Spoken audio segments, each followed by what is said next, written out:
um livro, alguma coisa, né? E muito bem, estamos gravando. Boa tarde a todas e todos presentes aqui na reunião de hoje. Saudações a quem está assistindo no YouTube depois. Eu sou o Rodrigo Barque, professor aqui do programa de pós-graduação em Educação da Universidade de Sorocaba. Estamos em mais uma das nossas conversas, dessa jornada de conversas do GDES, desse grupo de estudos e pesquisas em democracia, ecologias e cotidianos escolares. Estamos aqui hoje com uma colega queridíssima, que é a professora Chaula Sampaio, que é da Universidade Federal Fluminense, né, Chaula? A Federal Fluminense, a UF, né? Perfeito. E aqui eu quero agradecer mais uma vez pela parceria, mais uma vez pela possibilidade de conversar com você. Eu acho que vai ser a conversa mais longa que a gente vai conseguir ter, né, Chaula? Das muitas que virão futuramente.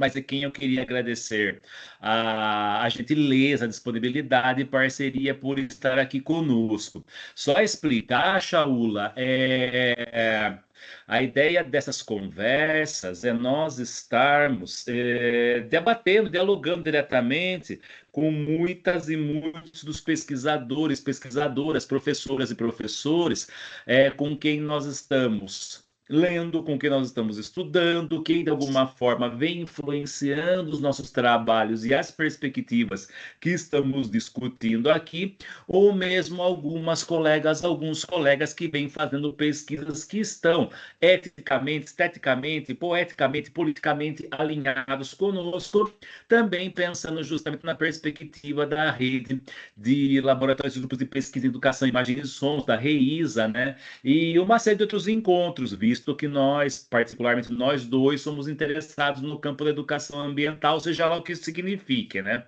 Então, Shaul, a ideia é justamente nós podermos conversar com aquelas pessoas que de alguma forma estão nos influenciando ou estão alinhadas e alinhados conosco. Quero agradecer demais a sua presença aqui, quero agradecer demais a parceria com você. Acabou de chegar também o professor Vidal, que é o coordenador do curso de filosofia aqui da universidade, que vem participando recentemente também. E conforme for passando o tempo aí, a gente vai permitindo a entrada de mais gente. Shaula, mais uma vez, obrigado. A palavra é sua. Fique à vontade para estabelecer a dinâmica que você quiser com as minhas colegas, com os meus colegas aqui. E obrigado mais uma vez.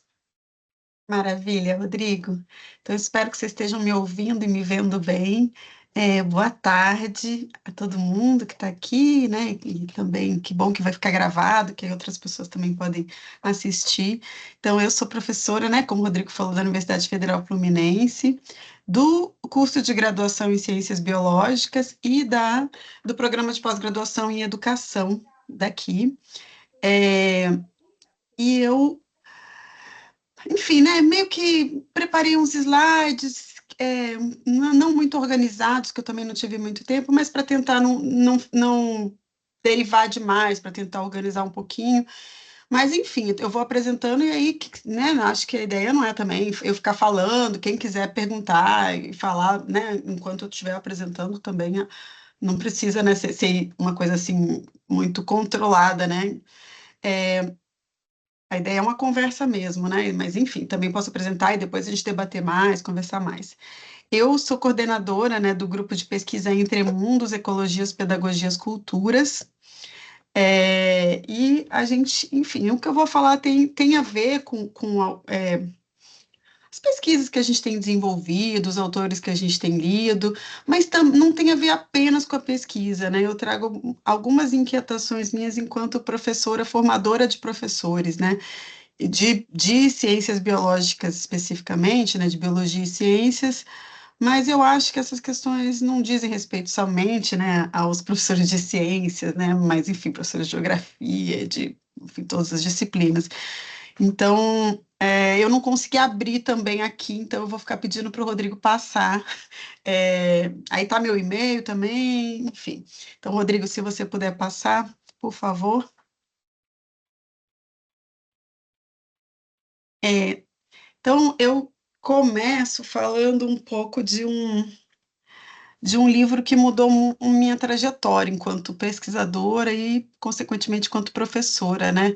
Eu tinha acabado, não tinha acabado, é de 2014, se eu não me engano, esse livro. Eu terminei o meu doutorado em 2012. Mas eu estava naquele limbo, né, que você fica meio assim, um pouco perdido depois que termina o doutorado, e eu li esse livro, perdido no sentido assim, tipo, que nova pesquisa eu quero desenvolver, para onde que eu quero ir, e aí esse livro caiu na minha mão e eu li esse livro e ele foi realmente um ponto de mutação na minha trajetória e nas formas como eu vinha pensando educação ambiental, como eu vinha pensando, enfim, o meu campo de pesquisa, né? Eu trabalhava, fiz o mestrado, doutorado muito a partir da perspectiva dos estudos culturais, olhando, né, a questão da mídia, questão, né, dos jornais, da internet. E esse livro meio que deu, pensando muito nos discursos que constituem as nossas formas de pensar e lidar com o meio ambiente, com as questões ambientais. E esse livro, e ao mesmo tempo eu fazia uma certa crítica, uma dimensão catastrófica da educação ambiental, muito na linha também de outras pessoas que faziam. E quando eu li esse livro, assim, meio que fui virada assim de cabeça para baixo, porque ele colocou a dimensão catastrófica no meu colo, mas a partir de outras formas de se pensar as questões ecológicas, né? Então, acho que, para mim, esse livro teve uma dimensão fundadora de começar a pensar sobre isso que vem sendo chamado de antropoceno, mas, sobretudo, de pensar nessa questão do fim do mundo, né? Então, assim, esse livro se chama, né, não sei se dá para ler direito, mas Há um Mundo por Vir, Ensaios sobre Medos e os Fins, da Débora Danovski e o Eduardo Vieira de Castro, e vai trabalhar com essa questão do fim do mundo a partir de uma perspectiva eminentemente filosófica, mas também em diálogo com filmes, com antropologia. É um livro, assim, excelente, que eu gostaria de reler atualmente, eu tenho que encontrar espaço na fila para ele, mas esses autores me apresentaram a ideia de antropoceno, né? Eu nunca tinha ouvido falar nesse momento, nessa ideia, né, de pensar na ação humana no planeta como uma força geológica, né? Como uma força que produz efeitos que vão continuar muito além da existência humana, né?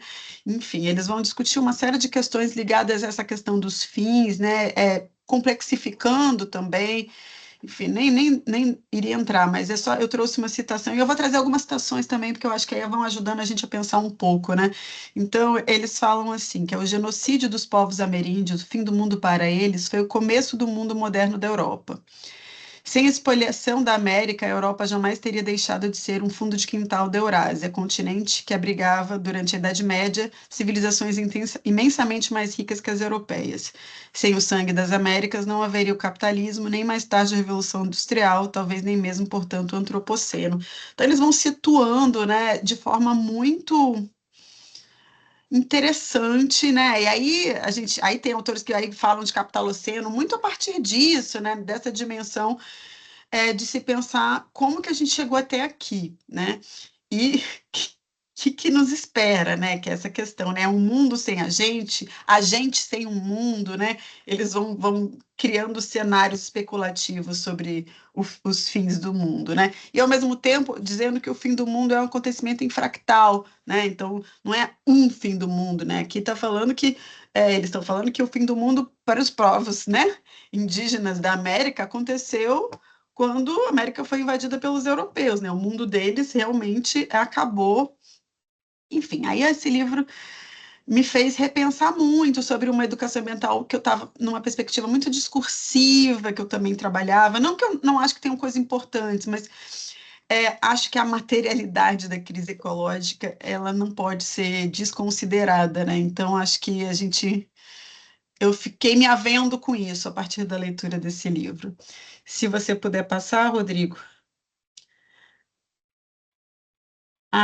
Inclusive, eu recebi agora mensagens da Alice dizendo que ela está com um problema da internet lá, que é a rádio. Deixa eu só escrever aqui para. Bom, se ela conseguir entrar, maravilha, Shaula. Se ela não conseguir entrar, tranquilo, agradeça a ela pelo esforço, tudo. Sabemos muito bem como são as coisas. É que ela está na roça, né? Eu. Então, pronto, já escrevi para ela. Se ela conseguir entrar, tudo bem. Se não, também a gente conversa aqui, né? Tá. Enfim, aí também, assim, eu pensando com muitas inquietações e angústias minhas enquanto professora, tem a ver com essas questões desse mundo complicado que a gente habita, né? Ascensão da extrema-direita, negacionismo climático, guerras, né? Brain rot, para falar da coisa das telas e de uma juventude, de uma infância, né? É muito diferente, né? Eu comecei a dar aula no ensino superior em 2008, né? E é muito diferente, né? Acho que essa questão das telas o tempo inteiro mudou muito, né? A forma de ser professor, de se relacionar com conhecimento, né? De viver mesmo, assim. Então, acho que são muitas questões interrelacionadas, né? Que fazem desses tempos difíceis.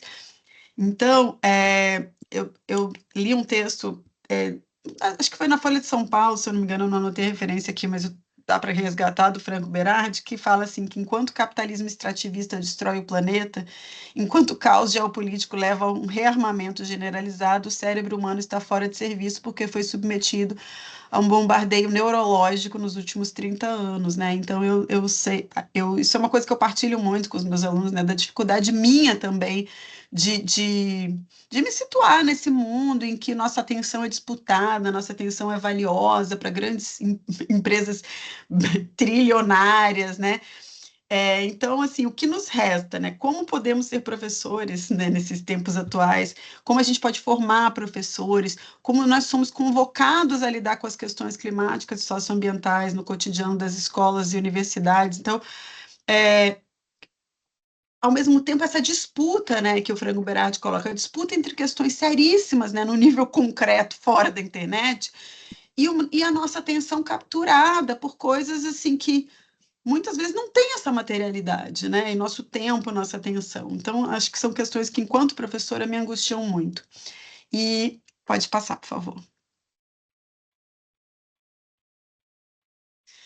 E aí, chegando um pouco, né, na questão ecológica, né? Eu tenho trabalhado muito com o livro do Bruno Latour, entre outros, né? Mas o Diante de Gaia, em que ele diz que a gente não vive uma crise ambiental, né? Na verdade, ele questiona tanto a palavra crise quanto aquela palavra ambiental. Crise porque dá essa ideia de uma transitoriedade, né, de algo que pode ser solucionado, e a gente sabe que essa questão da irreversibilidade, né, da mutação climática torna muito pouco provável que a gente consiga solucionar esse problema. E E a palavra ambiental, ele questiona porque ele diz que ele não consegue pensar, né, tentando explicar com as minhas palavras, ele não consegue pensar, porque a ideia de ambiental dá uma ideia de um domínio, né, como se fosse educacional, ambiental, social, como se fosse um domínio entre outros. E o que ele quer falar aqui, a questão ecológica, digamos, ela atravessa todos os domínios, né? Ela não pode ser considerada algo, uma educação ambiental, uma saúde ambiental, enfim, isso atravessa a nossa existência atualmente. Então, a ideia de ambiental, ele fala assim, parece que a gente está numa varanda envidraçada e o mundo lá fora está pegando fogo. Então, ele vai falar em mutação ecológica, para poder marcar que é uma mutação, que não tem um retorno, né? Não é há uma crise, e ele chama também de novo regime climático, né? Brincando, né, com os termos de antigo regime, novo regime, ele diz assim, a gente vive um novo regime climático, o outro regime ficou para trás, acabou, né? A gente está num novo regime, e isso vai ter consequências em todas as esferas da nossa existência, né? Individual e coletiva. Então, também trago algumas perguntas aqui para a gente pensar, né? Que convocações o novo regime climático nos faz? Como ser professora ou professor num tempo de mutação ecológica? O que nós, educadoras e educadores, temos a ver com isso? Como viver no antropoceno, capitaloceno, afeta o nosso ofício? Então, eu acho que é uma convocação, né, para o campo da educação. Acho que assim, outros campos estão realmente se virando para essa questão, inclusive a filosofia, né? Enfim, tem um colega aqui que é da filosofia, está realmente se virando, a antropologia, e de alguma forma eu não sei, enfim, eu partilho uma sensação, e aí eu também gostaria de debater com vocês para pensar se vocês partilham também, né? De que o campo da educação talvez pelo excesso de urgências, pelo excesso de demandas, ele de alguma forma não está atendendo muito a essas convocações. E isso eu falo educação para além da educação ambiental, eu falo educação de forma geral, né? Acho que são convocações para o campo da educação e para todos os campos. Enfim, deixa aqui também isso para a gente pensar. Então, se puder passar para o próximo.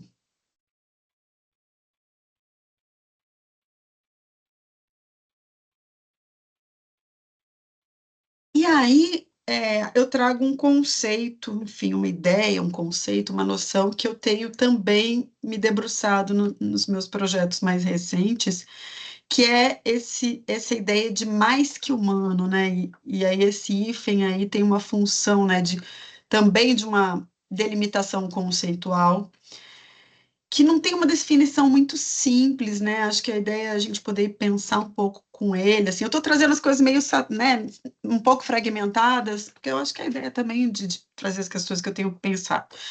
Então, assim, essa ideia do mais que humano eu tenho pensado sobre ela no meu grupo de pesquisa também, outros pesquisadores têm pensado sobre ela, e aí eu queria falar um pouco sobre isso, né? Que está, ao mesmo tempo, conectado com a questão da mutação ecológica, do novo regime climático, de como ser professor nesses tempos. Então, assim, em primeiro lugar, essa ideia de mais que humano, em primeiríssimo lugar, seria a gente escapar da noção de natureza, né? É, o meio ambiente, tá?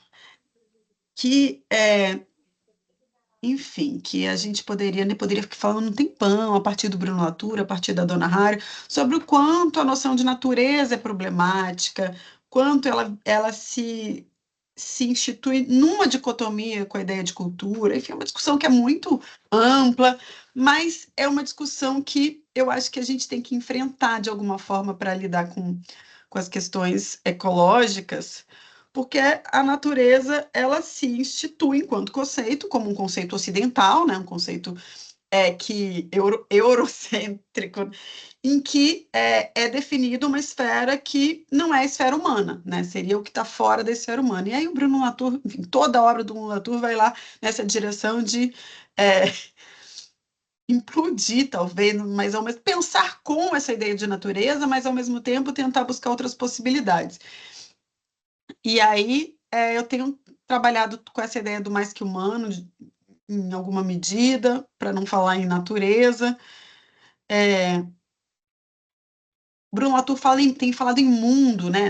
Assim, nas últimas obras dele, ele não fala em natureza, ele fala mundo para lidar com essa esfera, né, de relações entre humanos e mais que humanos.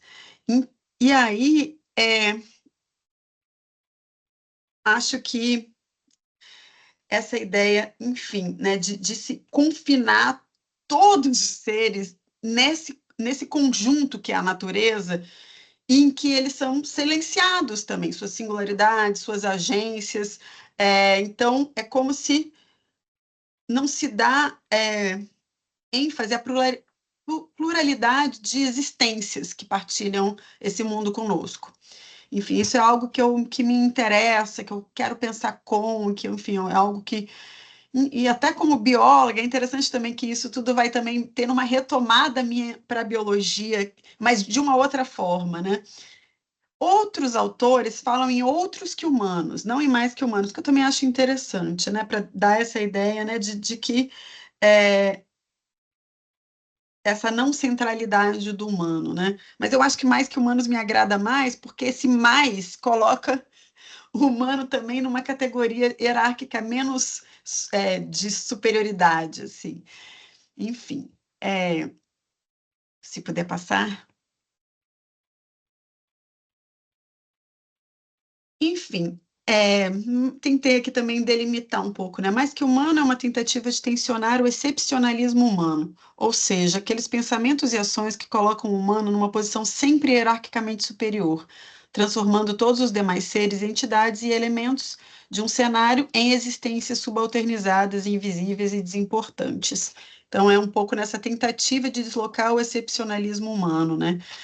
Acho que essa ideia de humano, inclusive, é uma ideia ocidental, né? Que é uma ideia que outros povos não lidam com isso, né? Então, a gente poderia questionar a partir daí mesmo. Pode passar, por favor. Aqui deu uma cortadinha. Ah, não. Está aqui, está ótimo.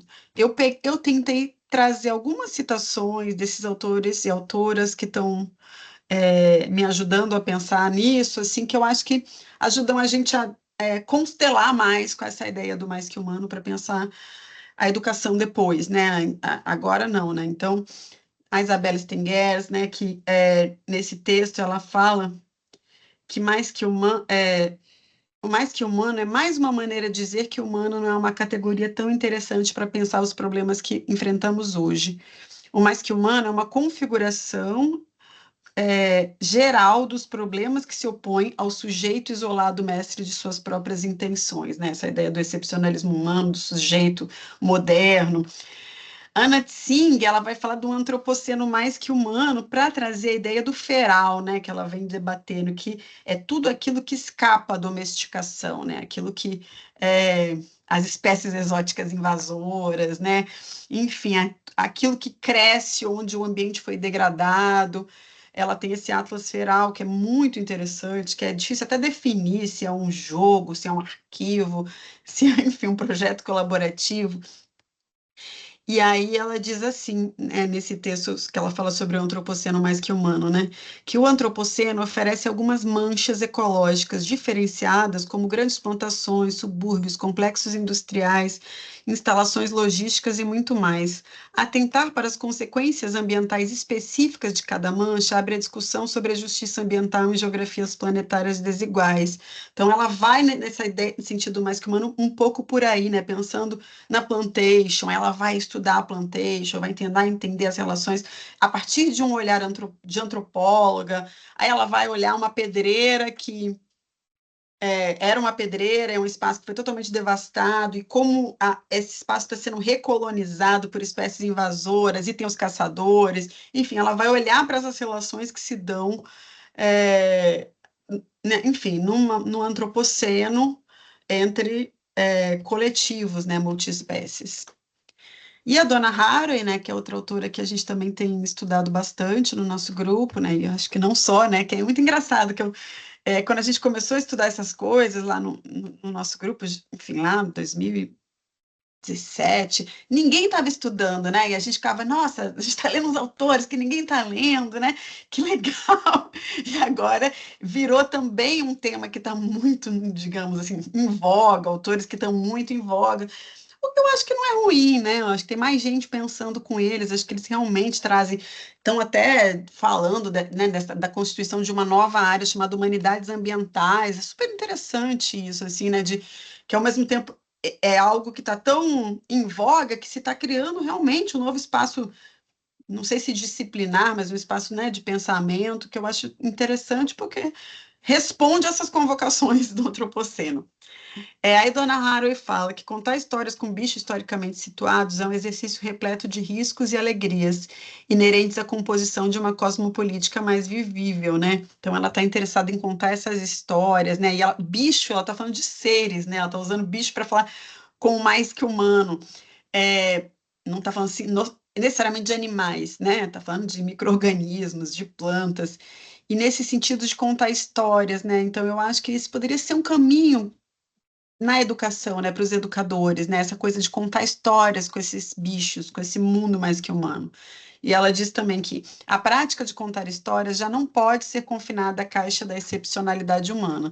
Então, olhar para as histórias contadas pelos seres, né, olhar pelas histórias contadas pela radioatividade, não só pelos seres, né, mas pela radioatividade, pelos rios, como é um projeto que eu fiz com meus alunos, que eu vou contar aqui um pouquinho depois.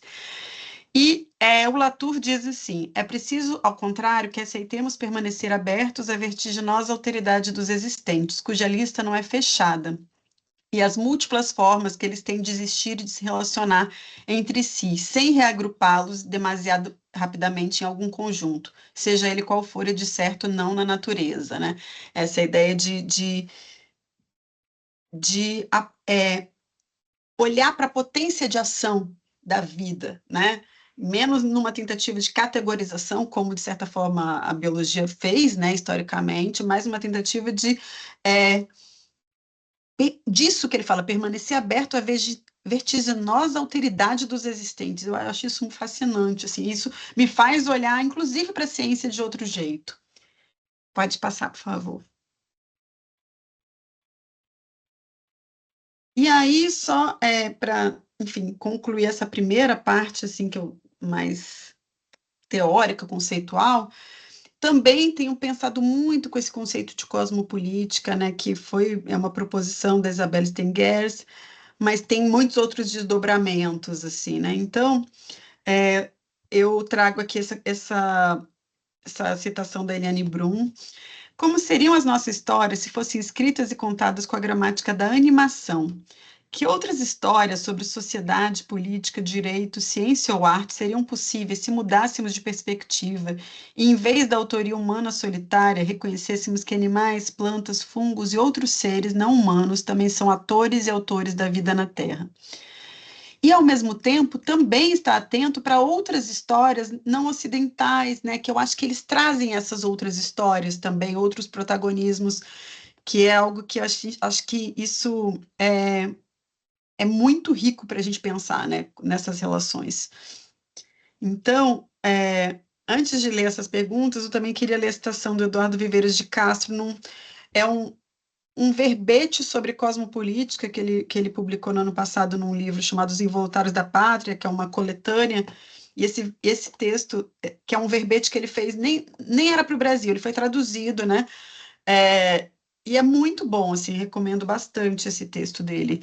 E aí ele fala assim: a questão cosmopolítica é, assim, a da relação entre, por um lado, as diferenças entre coletivos humanos e, por outro lado, as diferentes maneiras de inserção nas redes de interdependência que ligam esses coletivos a uma multidão de seres e fenômenos, espécies vivas, ambientes, paisagens, objetos técnicos, espíritos e deuses e outras metapessoas, né? Enfim, mais que humano é tudo isso, é espírito também, enfim, todas essas outras formas de se relacionar com o cosmos, né? Nessa ideia de cosmopolítica. E enfim, acho que é interessante a gente pensar sobre isso. E aqui ele não fala em natureza, né? Ele está falando de outra forma sobre essas nossas relações. Eu acho que a gente talvez precise. Mesma ideia de ambiental, né? Ela faz uma simplificação brutal das relações entre esses coletivos humanos e essa outra multidão de seres e fenômenos. Então, algumas perguntas, né, eu também queria deixar aqui. Que seres habitam nossas escolas, nossos bairros, nossos quintais, nossos apartamentos?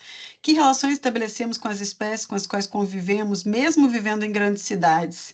A gente presta atenção nesses seres e nessas relações? Enfim, né? Inclusive as relações que não são fofinhas, né? Eu acho que quando a gente está falando em relações multiespécies, a gente não está falando só de das plantas, dos fungos, dos líquens, a gente está falando também do mosquito da dengue, a gente está falando das baratas, né? Está falando né, dos viventes, né? Acho que de pensar nessas relações. Enfim, aí pode passar, por favor. E aqui, assim, vou tentar falar bem rapidinho, ou a gente também poderia parar por aqui, se fosse, porque assim, o que eu trouxe, né? De uma experiência pedagógica, enfim, de docente, que eu, como docente que trabalho com a licenciatura em Ciências Biológicas, disciplina de Educação Ambiental e também de instrumentação para práticas de ensino, eu tenho sido convocada por essas questões, né? E eu tenho tentado trabalhar um pouco com essa ideia dos mais que humanos nas minhas aulas e tal. Aqui até eu não botei o hífen, mas a ideia é botar. Aí eu fiz um trabalho sobre os rios urbanos e tal, mas enfim, também acho que a gente, se vocês quiserem, a gente podia parar por aqui e conversar. Vocês, assim, também queria saber o que vocês acham.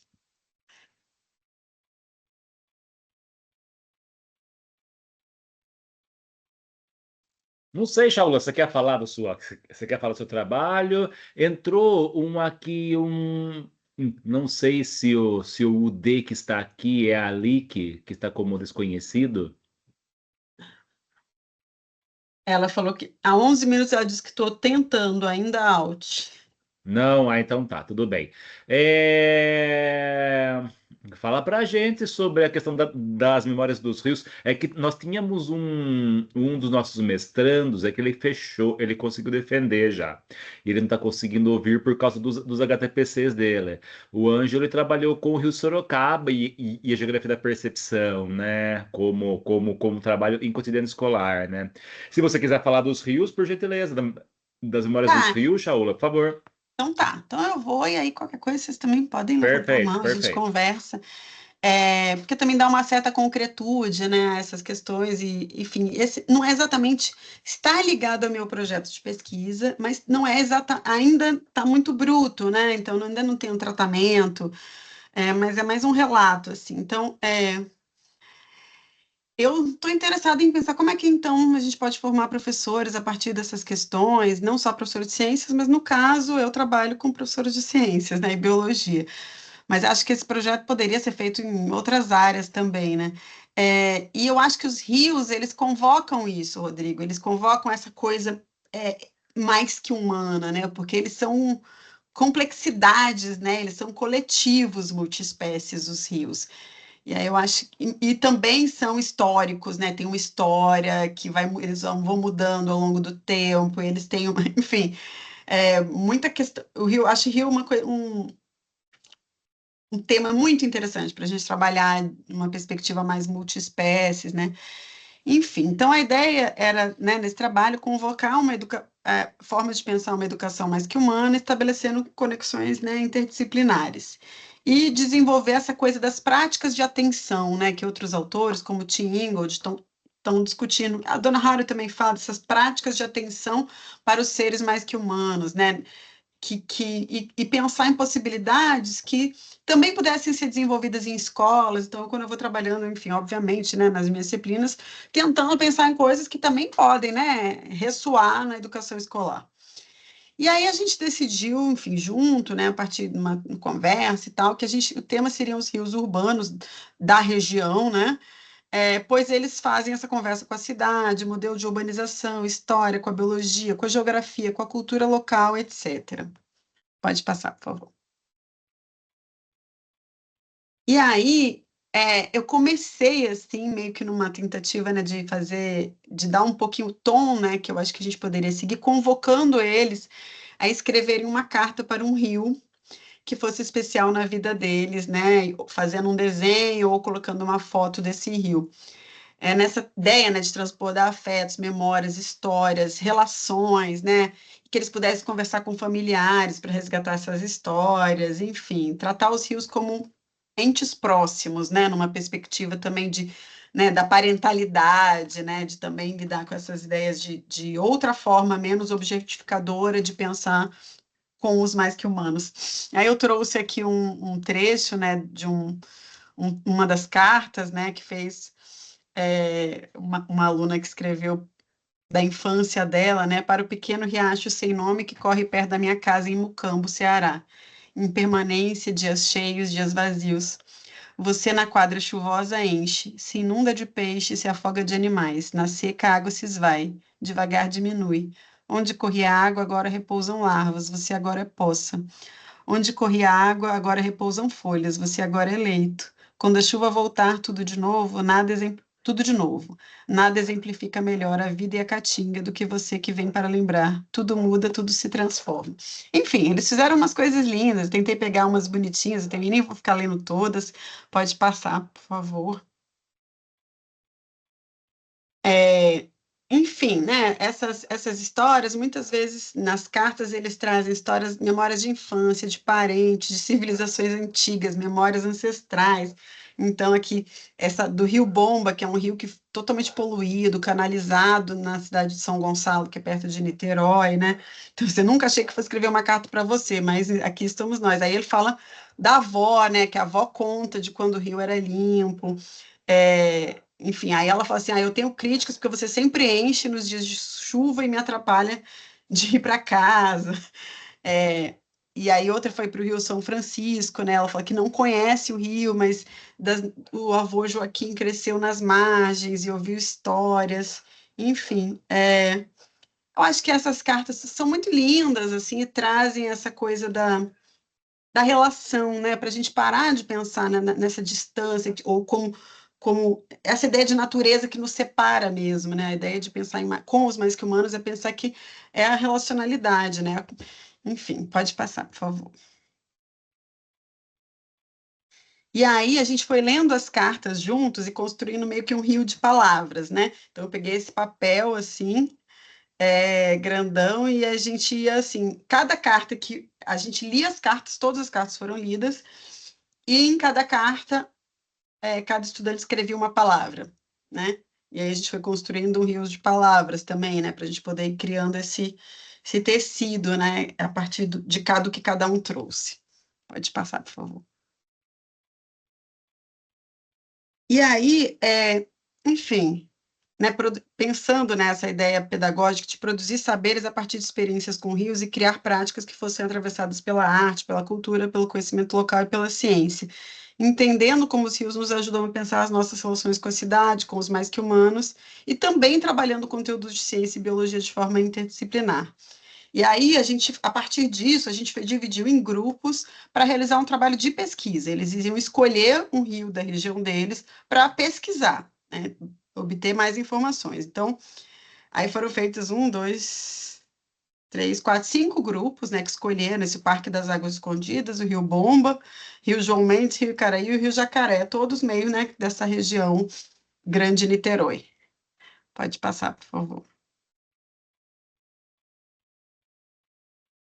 E aí eles foram, né, trazer informações, fotos, imagens de arquivo, né? Então, fizeram um diário de campo, né? Que ele foi lá, esse é o Rio Jacaré, que é um, né, canalizado, e que, enfim, já foi um rio super caudaloso no centro de Niterói. Enfim, aí esse aluno, né, foi lá, né, olhar o rio e, às vezes, né, nem nunca parou para olhar, né? Então, acho que é, é muito interessante esse tipo de atividade. Eu também fui da banca de qualificação da Ananda, que é a orientanda da Ana Prev, que ela está trabalhando os rios também lá em Santa Catarina. Muito interessante o trabalho dela. Um pouco nisso, né, de a gente conseguir olhar para aquilo que a gente silencia, né, para aquilo que a gente é fedido, né? Não quero olhar isso é um esgoto, é um valão. Aí aqui também tem uma propaganda antiga sobre Itaipu, que é onde tem uma lagoa incrível, né? Que foi muita especulação imobiliária, a lagoa foi canalizada, então outro grupo, esse Rio Jacaré tem essa relação com a lagoa de Itaipu. Enfim, eles foram fazer uma pesquisa, né? Eu falei, vamos pesquisar, vão em site, vão na prefeitura, vão no arquivo histórico, pesquisem sobre esses rios, vão em artigo científico. Pode passar, por favor. E aí eu fiz assim um exercício com eles para eles produzirem um texto sobre o rio a partir de perguntas criadas de uma forma diferente.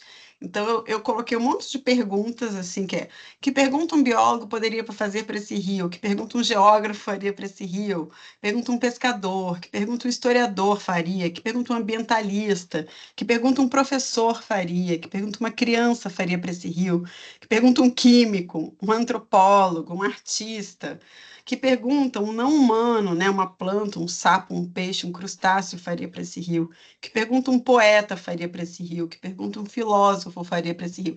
Aí eu coloquei todas essas possibilidades, aí a gente sorteou, né? Tipo, sorteei, eles pegaram para eles criarem essas perguntas, né? Que eles, enfim, que a gente sorteou. Pode passar, por favor. E aí, algumas perguntas que eles criaram, né? Quais peixes existem para eles perguntarem, né, para esses rios que eles estavam pesquisando, né?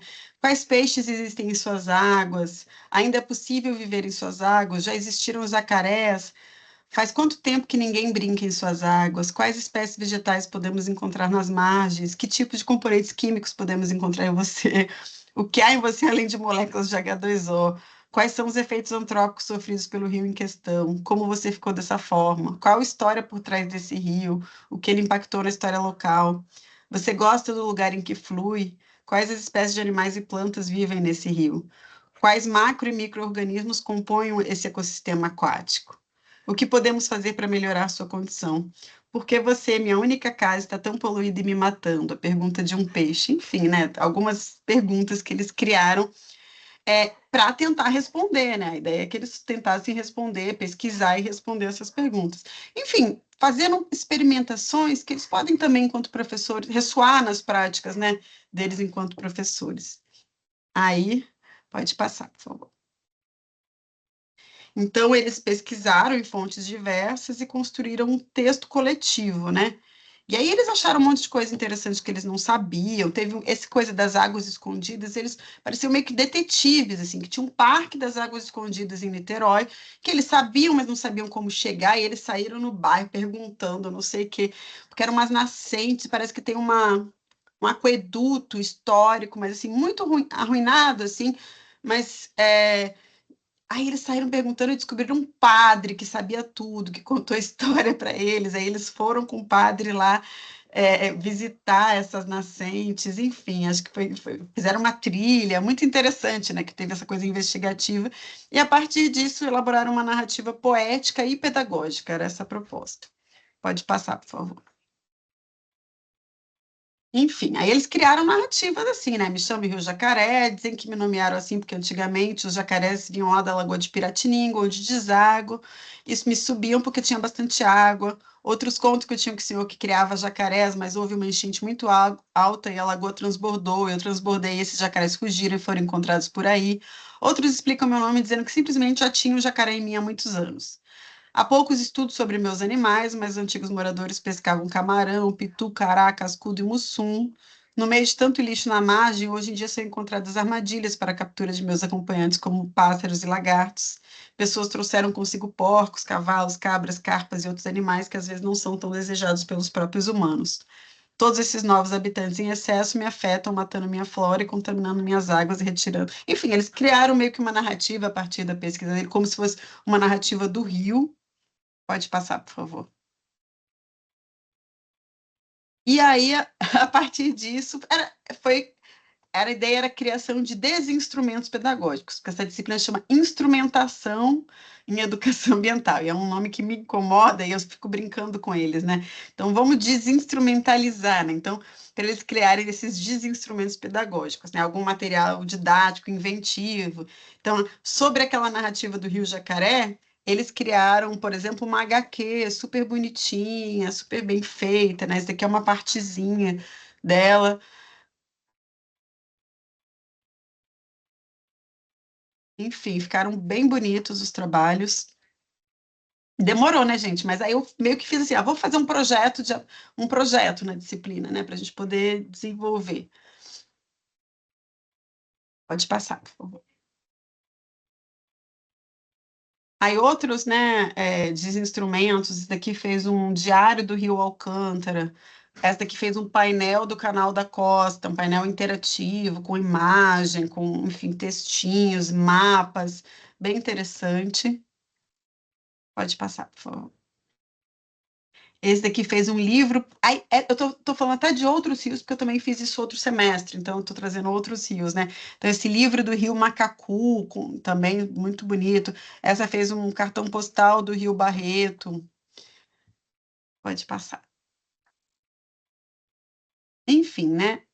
Acho que foi super bacana esse trabalho, assim, acho que eu senti que os alunos se envolveram mesmo, assim, até nessa coisa, né, de uma questão, assim, como fazer para os alunos se envolverem, né? Acho que a gente está com tempos difíceis, assim, né, de uma apatia também, em muitos aspectos, assim, eu senti que esse trabalho, né, gerou muito envolvimento, assim, e empolgação, então, não teve nenhum trabalho que ficou mais ou menos, sabe, ficaram todos muito bons.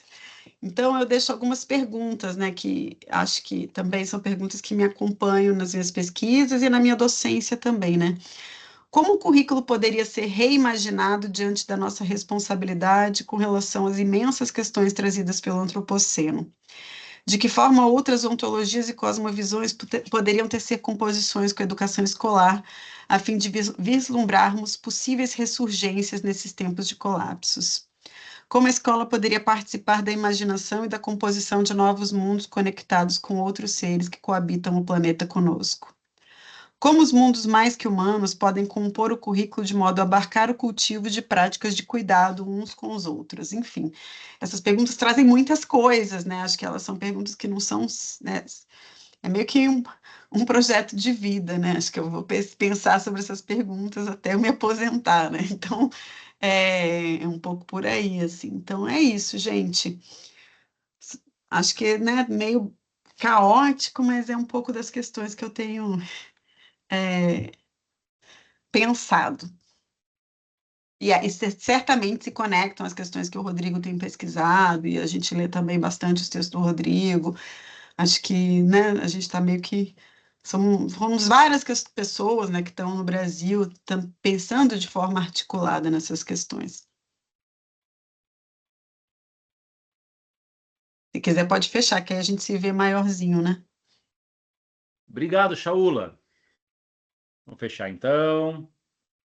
Qualquer coisa. Deixa eu só salvar aqui. Pronto.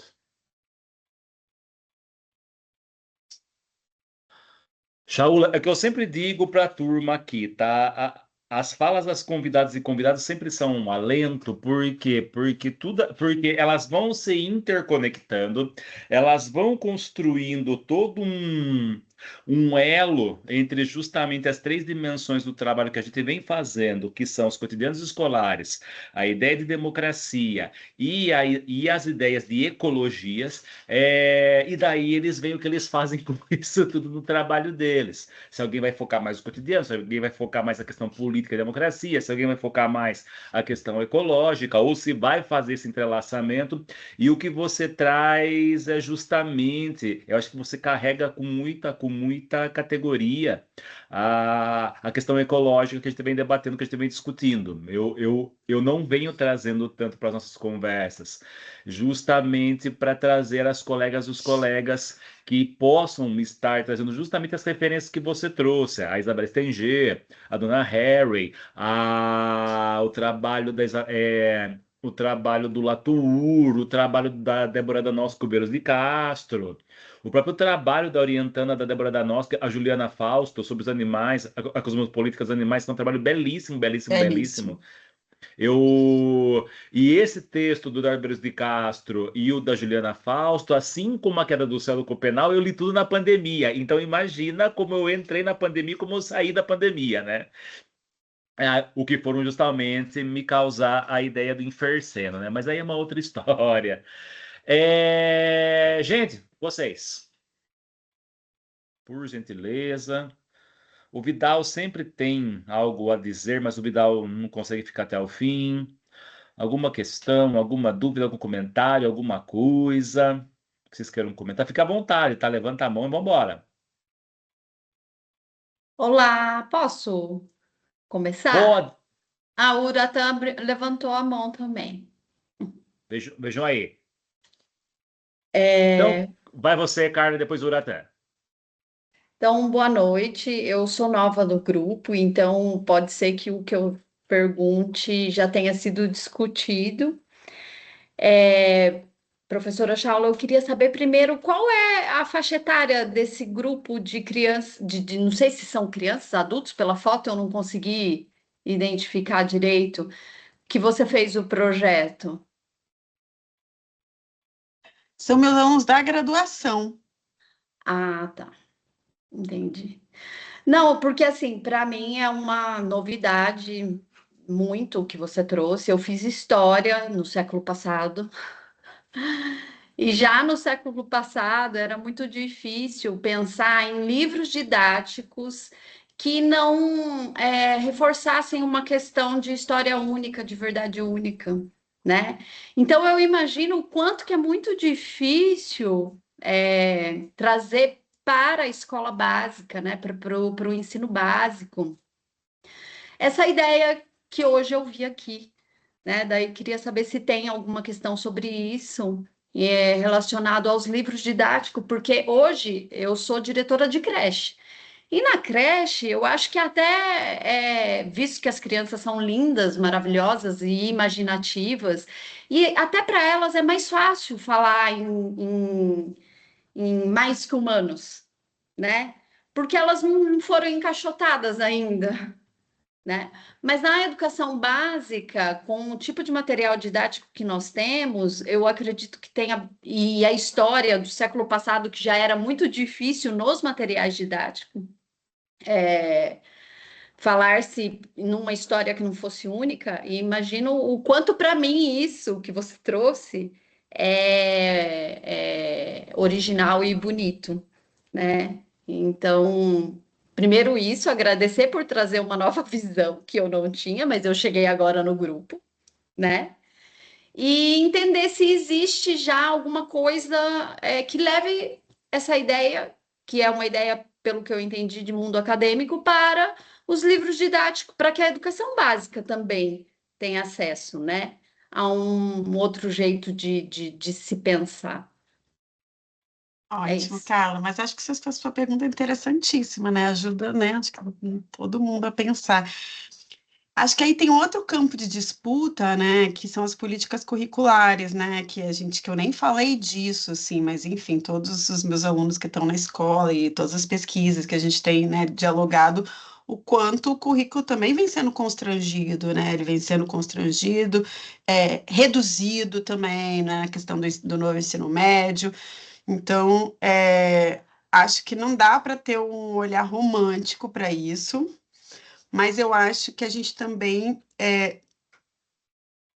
pode apostar em resistências possíveis. Quais são as resistências possíveis, né? Acho que a gente não estão dadas. Então, óbvio que um projeto igual a esse meu, talvez não encontre tempo, espaço, mas de que forma podem ter construções curriculares, né? Essa coisa de como é que a gente pode disputar esse currículo. Porque é isso que eu estava falando, assim, se a gente está nesse momento em que a gente vive uma mutação ecológica, né, em que nada, daqui a pouco nada mais vai ser como antes, né, e a escola continua meio como se nada se estivesse dando, né, como, eu dei uma palestra sobre essas questões para professores da rede municipal de Porto Alegre, no mesmo, foi em 2024 mesmo, assim, foi no ano que teve a enchente, assim, eu perguntei para eles, e aí, gente, como é que tá? Vocês estão mudando tudo, né, para poder olhar para isso? Não, é como se não tivesse acontecido. O currículo, ele tem, né? Não dá para falar de currículo assim também, como se ele fosse uma só coisa, né? Mas os constrangimentos curriculares, eles são muito eficientes, né? Mas aí eu acho, assim, que é isso, né? Um movimento que eu tenho feito é trazer isso na formação de professores e, ao mesmo tempo, a gente está com muita vontade de também expandir essas discussões assim para pensar em cursos de extensão para professores, né, das escolas públicas e privadas, enfim, né, de estar também compartilhando essas questões para a gente pensar junto, né, porque também não sou eu da universidade que vou saber como isso pode acontecer, mas eu acho que a gente pode ir criando essas parcerias, que eu acho que é esse momento que a gente está do grupo, assim, de tentar criar parcerias. Eu tenho alunos que estão nas escolas como mestrandos e orientandos trabalhando, mas meio que isoladamente com essas questões, mas acho que eu vejo realmente, como você diz, na educação infantil existem experiências muito mais interessantes. Tem a Leia Tiriba, né, que está trazendo umas discussões muito bacanas.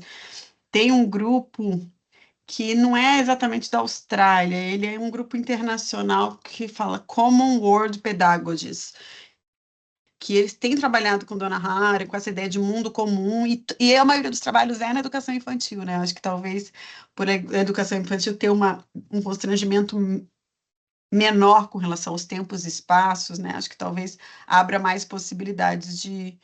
Mas eu acho que essa questão, obviamente, né, tem que estar esparramada, né? Não nos outros níveis, né? Mas, enfim, existem experiências, óbvio, nas pesquisas, mas eu acho, e livro didático, aí eu acho que é uma questão que realmente é isso, né? Pensar também que outras possibilidades, artefatos pedagógicos. Então, a ideia nossa também nesse projeto, que tem essa disciplina tem horas de extensão, é pegar esses textos, e aí eu queria encontrar uma forma efetiva de fazer isso. Eu tenho um arquivo gigante de coisas interessantíssimas, e como eu posso digitalizar disponibilizar para as escolas esses materiais também, porque são outros materiais além do livro didático, né, que a gente pode estar disponibilizando. Então, tá, um livrinho sobre o Rio Jacaré não faz, para vocês aí, não faz diferença nenhuma, mas talvez para professores que estejam nas escolas ali das redondezas, pode ser algo que o professor possa usar, ou até para se inspirar e fazer com os alunos dele também, enfim. Acho que essa dimensão das repercussões, né, é complexo, né? Porque a escola, né, tem esses enrijecimentos, né? Que quem está, né, no cotidiano da escola sabe, né? O quanto às vezes parece que é muito dissociado, né? O que a gente está pensando e fazendo na academia do que está acontecendo efetivamente na escola. Mas eu acho que é isso. Mesmo na academia são resistências e disputas, assim, né? Então, enfim, acho que é isso, né? Acho que a gente tem que, obviamente, como eu falei, isso está na moda. Está na moda numa bolha acadêmica pequena também, né, gente?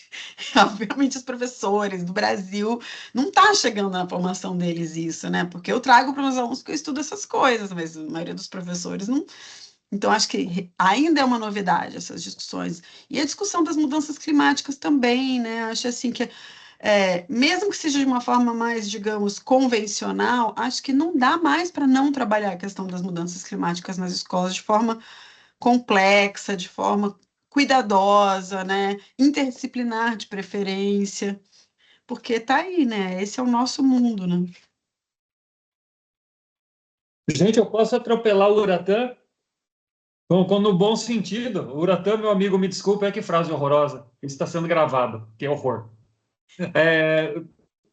Antes da pergunta, professora Shaula, Shaula, perdão, é um prazer que você esteja aqui conosco, um prazer te conhecer. E a minha internet não está dando conta, eu estou com a câmera fechada em função disso, já caí aqui no meio da tua fala.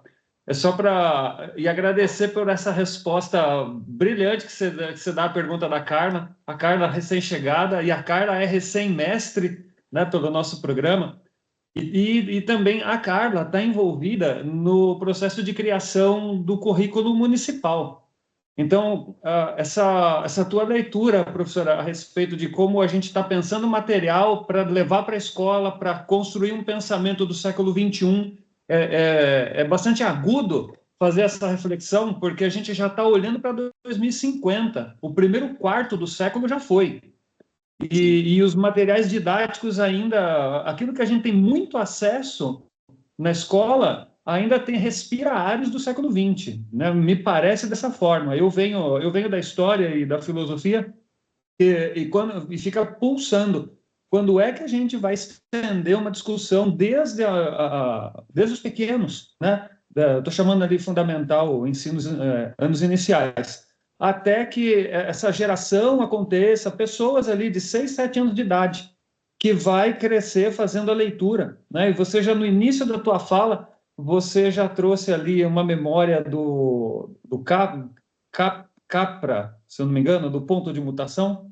Na hora que você falou ponto de mutação, eu disse, uau, que legal, da onde que vem? Mas eu não quero me alongar, né? Eu já vou falar a frase esquisita de novo, já atropelei o Uratã, só para agradecer. Eu acho que é isso, né? Acho que essas parcerias universidade-escola são essenciais, né, gente? Para a gente poder também não ficar, né, isolado na universidade tendo mil ideias que não são factíveis, mas ao mesmo tempo tá nesse contato e nessa criação conjunta, né, com a escola. E não é fácil, né, gente? Porque as demandas são muitas na universidade, as demandas são muitas na escola, né? A gente está todo mundo sobrecarregado. Mas é isso, né? Acho que é algo que talvez não dê para a gente não olhar, né? Para a gente não encarar.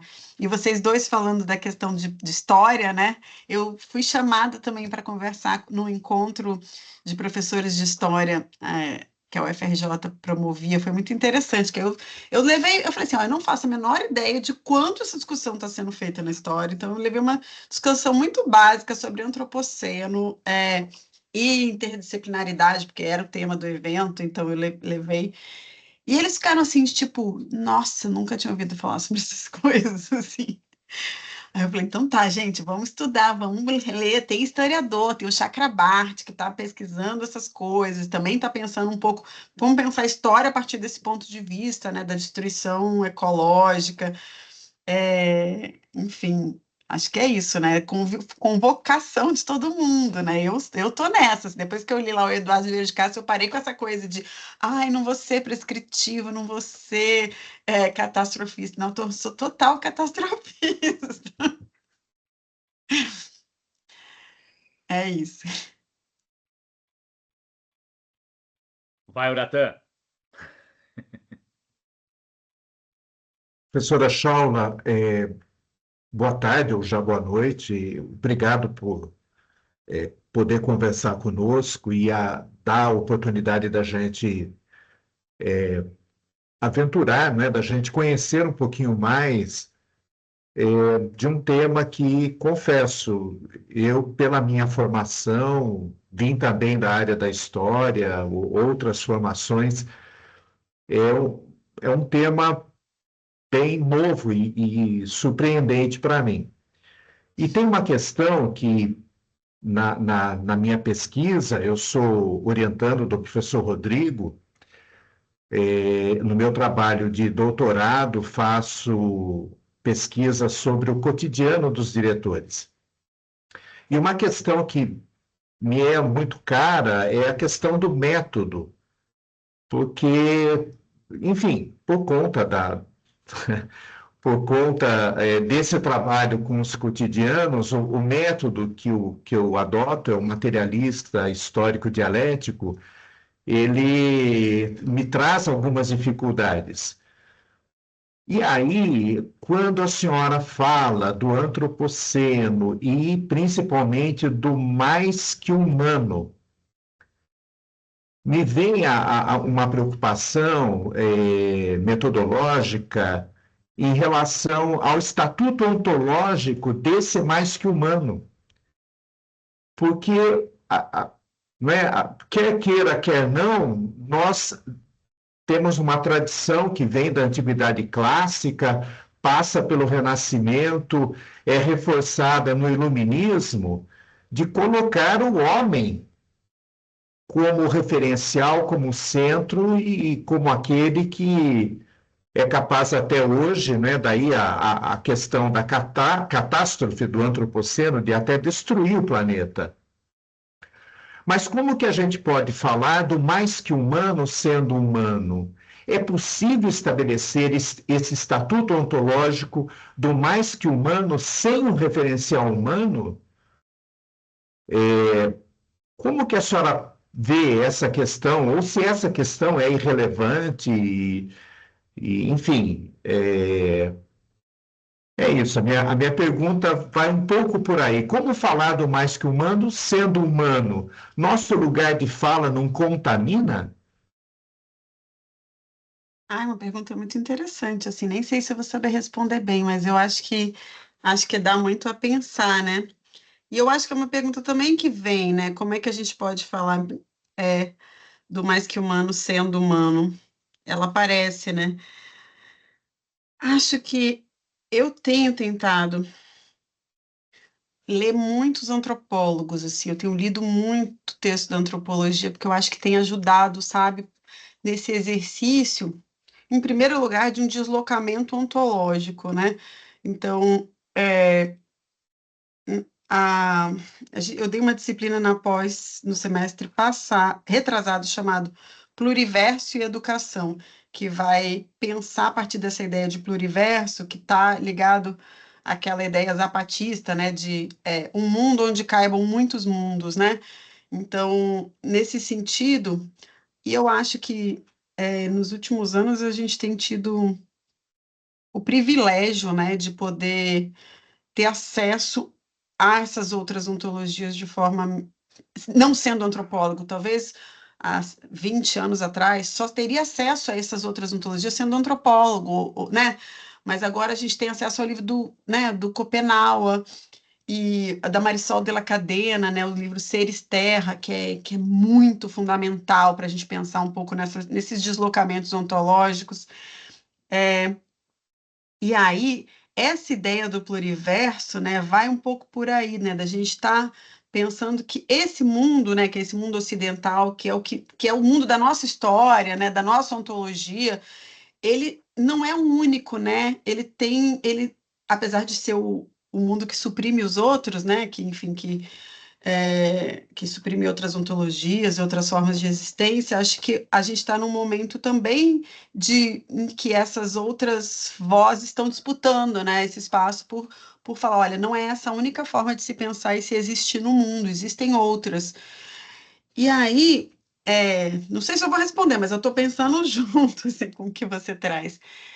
E aí, eu acho que a tentativa de pensar com o mais que humano, desde o campo da educação, né, que talvez tenha essa possibilidade metodológica menos rígida, né, no sentido de que existem possibilidades. Então, por exemplo, eu fiz o meu mestrado, doutorado muito a partir do pós-estruturalismo, também questionando essa coisa de uma metodologia é, muito implicada com a produção de uma verdade, né?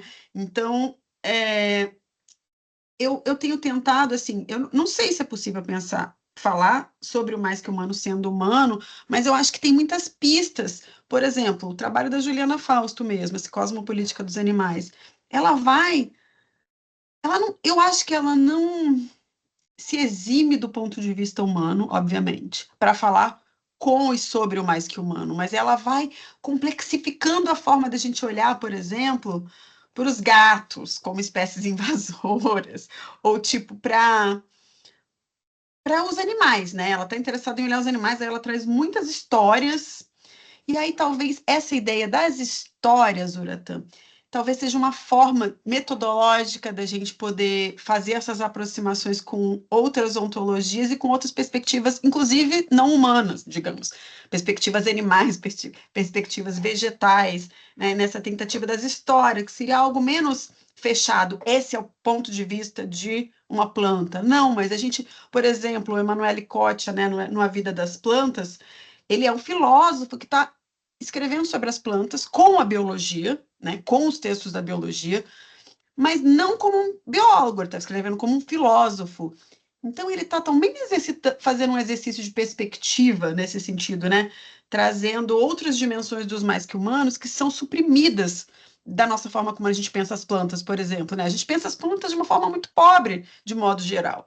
E aí ele vai trazendo a biologia a partir de outras formas, vai falando, nossa, as plantas, elas são seres absolutamente surpreendentes.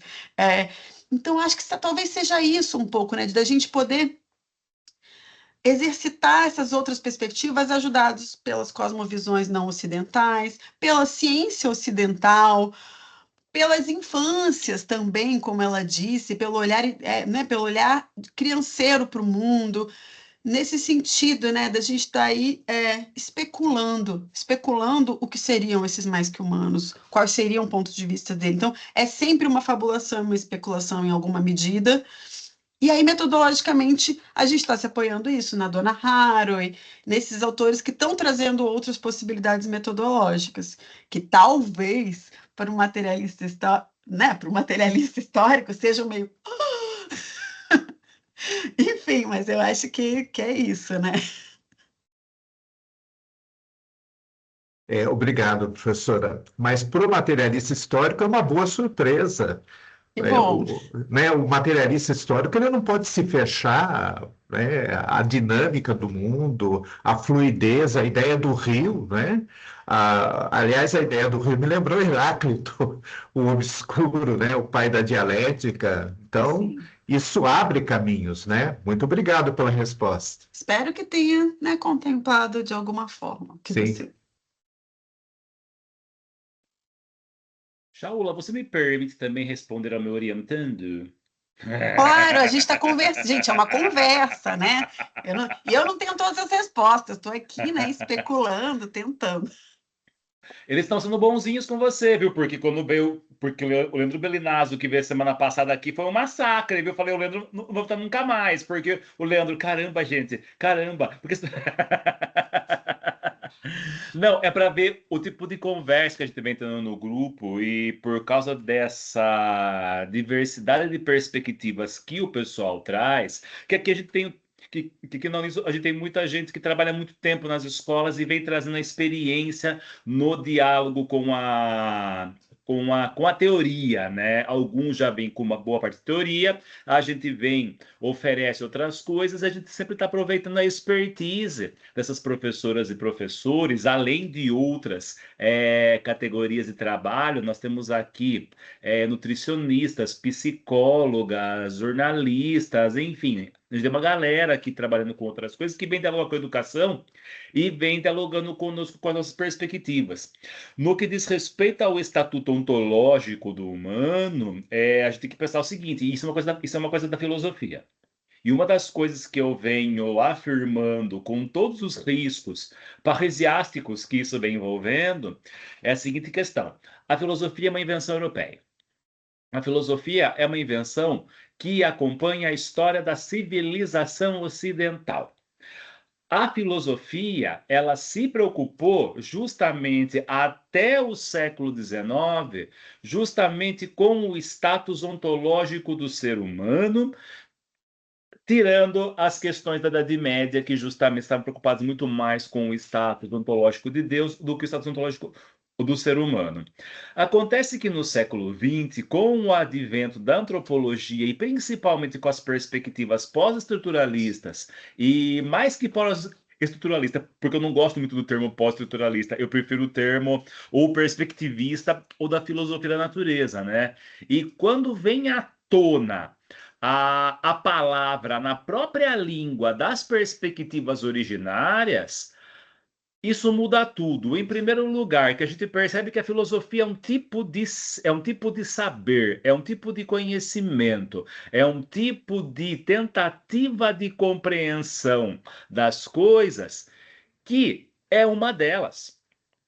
Eu sou muito receoso quando eu ouço, por exemplo, alguns teóricos do pensamento africano, do pensamento originário das Américas, no pensamento dos povos originários da Ásia, e dizer, também é uma filosofia africana. Não, gente, porque ao dizer que há uma filosofia africana, vocês estão submetendo o pensamento clássico da África a um pensamento europeu. A filosofia é um tipo de saber europeu, é um tipo de saber ocidental. A questão hoje é que a filosofia, essa filosofia no qual a gente se pauta boa parte dos nossos currículos ainda, é que a filosofia hoje ela não pode se furtar a trazer para as suas discussões esse conhecimento e esse saber desses povos originários, que eles sim, eles não colocam necessariamente o status ontológico do ser humano como a preocupação principal, e sim o status ético e bioético do estar diante dos outros seres. Porque esses outros seres, sim, eles são mais que humanos, além dos humanos. E isso não é uma condição de qualidade, isso é uma condição de condição, justamente. É uma condição na qual que eles estão para além de nós, que eles estão para mais de nós, e que justamente sem saber essa condição mais que a nossa, a gente não consegue entender justamente o que é esse ser humano. E aí eu vou ser bastante levinasiano. Eu acho que a gente precisa entender o ser humano muito mais no seu estatuto ético do que no seu estatuto ontológico. Porque ao saber esse estatuto ético, a gente quer saber o que é o ser em sua essência. E não necessariamente o ser em sua essência é o que está dentro dele, ou o que carrega nele, ou o que vem dele, emanando dele. A gente precisa saber, numa perspectiva levinasiana, também o que emana, o que está de frente um com o outro. Por isso eu sou muito receoso, e isso são longas conversas minhas com o Uratã, que são espetaculares. E justamente como o materialismo histórico, o materialismo dialético, o materialismo histórico-dialético, que são três perspectivas distintas, talvez a perspectiva do materialismo histórico-dialético ela se defronte com a perspectiva do materialismo histórico. Elas não podem e elas não estão se furtando mais a realizar essas discussões. Por quê? Porque hoje se insere justamente a perspectiva desses povos originários, ou das mulheres, ou dos povos negros, ou das inúmeras minorias, entre essas minorias que a gente conhece, como também luta de classes. É que a gente não conseguiu tornar essas lutas em comum ainda, porque o capital ele quebra com as nossas pernas, porque ele vai convencendo as lutas de que só a inclusão é suficiente. E aí a gente vê também o trabalho da Érica aqui, o trabalho da Daniela Gouveia sobre a questão do autismo, dos neurodivergentes, que são outros saberes que vêm à tona. São outros conhecimentos, outras perspectivas e outras éticas que vêm à tona.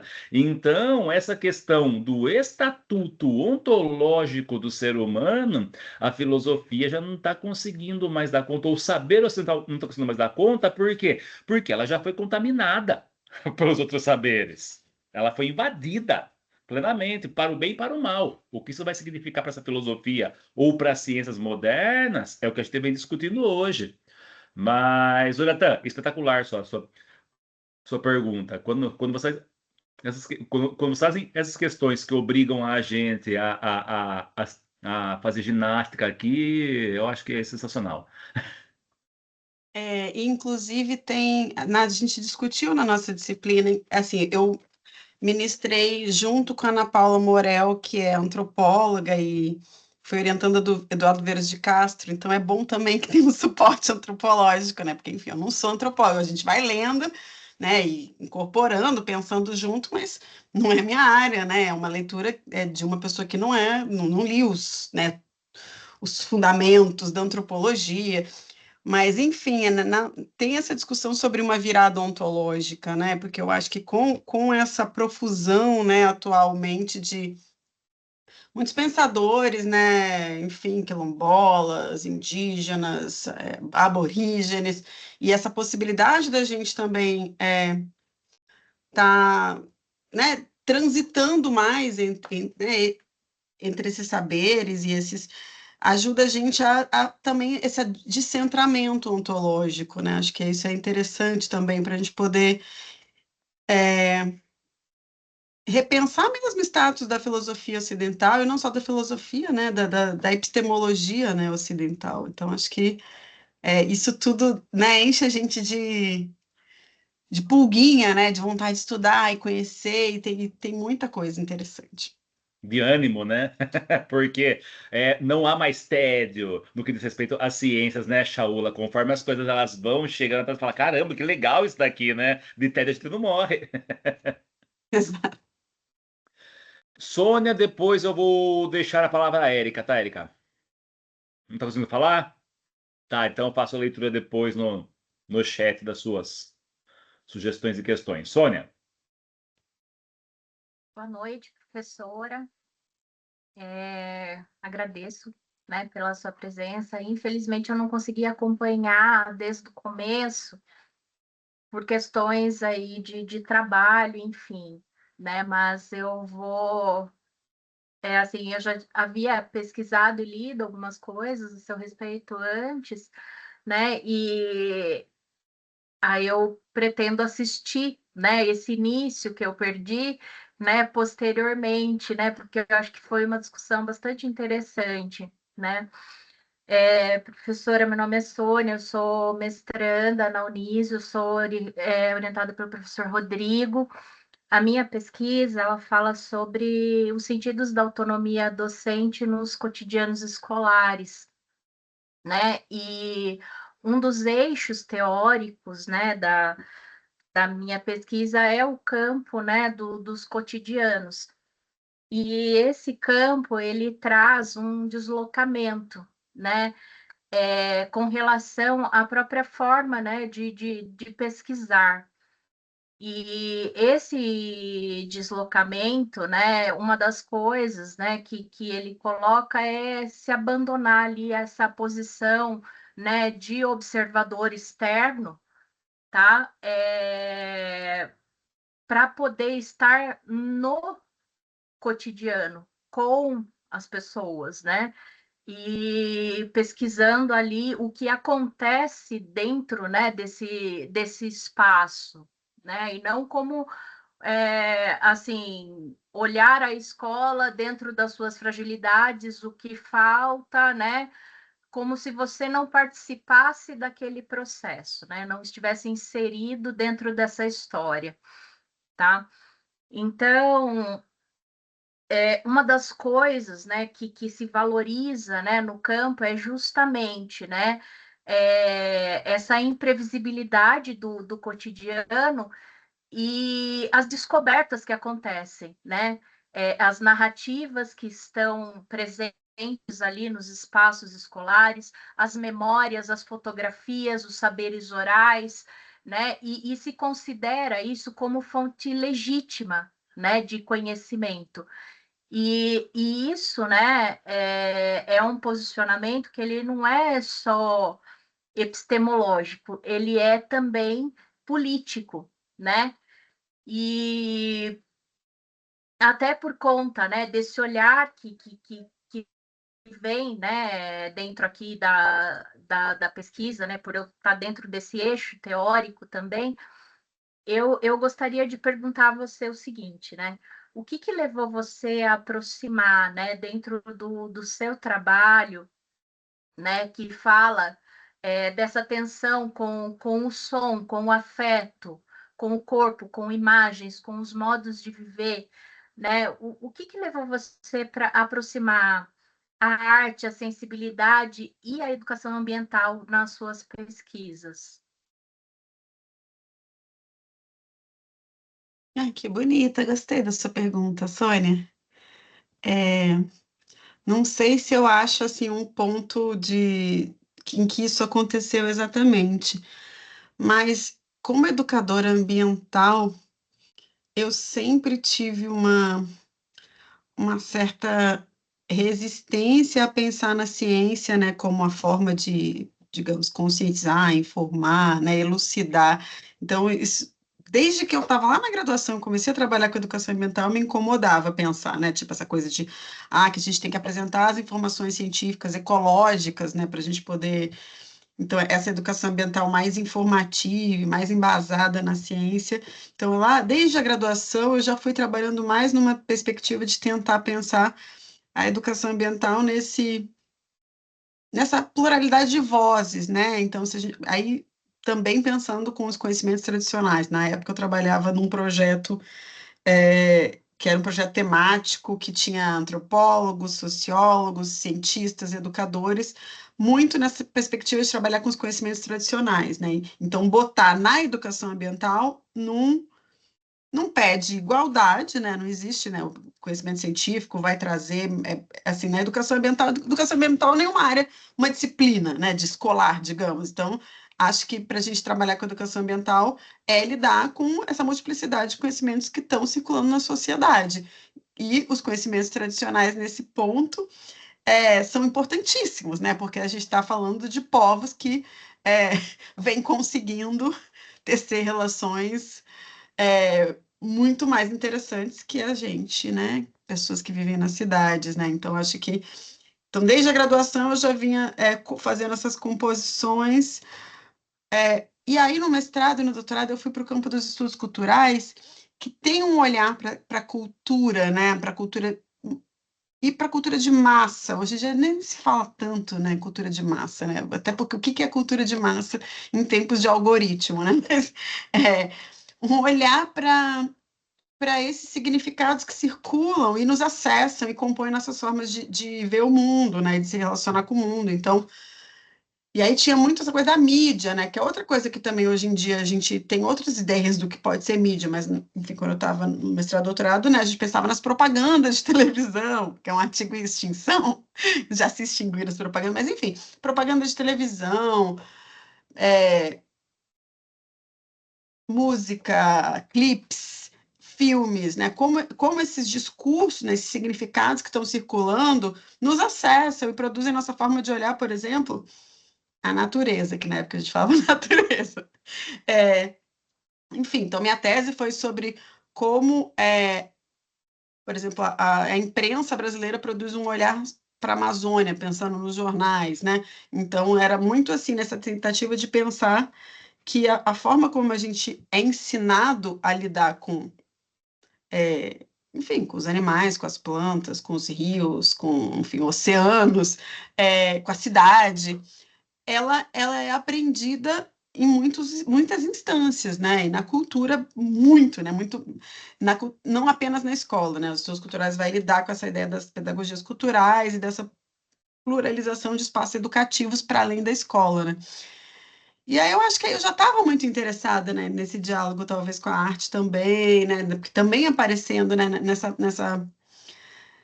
nesse modo de também mobilizar outras sensibilidades para com esses que dividem, né, a terra com a gente, né? Então acho que talvez muito por aí, né? Enfim, nessa sopa de coisas e que é a minha história, que é a história que cada um de nós vai ter a nossa forma de se aproximar, mas eu acho que essa discussão mais tentando pensar na questão menos talvez da arte, né? Porque também é uma coisa que eu sempre fico com mil cuidados, assim, porque eu não sou uma pessoa, né? Não sou artista, mas eu acho que assim a arte nos afeta, né? E nos faz pensar e nos toca. Então, talvez também nessa composição de imaginações sobre o mundo, né? Então, acho que talvez ela participe dessa, dessa possibilidade da gente imaginar outra forma de existir. Então, e a arte, né, não tem essa barreira que a ciência tem, que é a metodologia. Então, ela pode inventar muito mais, né? Então, eu acho que ajuda também a gente a estar trabalhando com educação nesse sentido de vamos inventar, né? Aquela ideia que é mais fácil imaginar o fim do mundo do que o fim do capitalismo, né? Então, a gente tem que imaginar, a gente tem que encontrar outras formas de imaginar. E aí eu acho que dialogando com, né, com literatura, com cinema, com, enfim, com todos esses campos ficcionais, né, que nos ajudam a poder pensar que existem outros possíveis, né? Também acho que, enfim, um pouco vai por aí, assim, nessa ideia de ser possível a gente criar outras sensibilidades na escola também, com as crianças, sabe? Tipo, eu passei na semana passada para os meus alunos um filme. Eu tenho achado tudo muito dessensibilizado atualmente, né? Difícil, né? Às vezes se tocar, assim. E aí eu sempre, eu estava porque a minha aula é 2 horas, eu pedia para eles assistirem um filme em casa e a gente debatia, mas não estava funcionando, porque muitos deles não estavam vendo o filme, né? E aí eu passei semana passada esse filme, que é um filme que chama, a tradução em português é Indomável Sonhadora, um filme de 2016, eu acho, que vai trabalhar com a questão das mudanças climáticas num trabalho, é um filme ficcional, assim, muito bonito. Aí terminou o filme e acendi a luz assim, e tinha um monte de gente chorando, sabe? É, é um pouco por aí também, assim, né? Da gente poder também mobilizar esses afetos, sabe? Para o que é urgente, para o que a gente gostaria, né? De que conseguir, às vezes, só com a ciência ou só com os textos acadêmicos, isso não aconteceria, assim. Enfim, também por aí, assim. Não respondi, mas eu fui trazendo um pouco uma composição de como eu tenho pensado um pouco com essa coisa das expressões, das sensibilidades, né, de também esse devir artista dos nossos alunos, mesmo que sejam estudantes de biologia, escrever poesia, desenhar, sabe? Aí aconteceu nesse trabalho dos rios de alguém falar, ai, mas acho muito infantil, né? Uma coisa assim. Eu falei, gente, vocês vão trabalhar com quem na escola? Com criança, né? Não só com criança, mas com criança também. Então vamos desenhar, vamos recortar, vamos colar, sabe?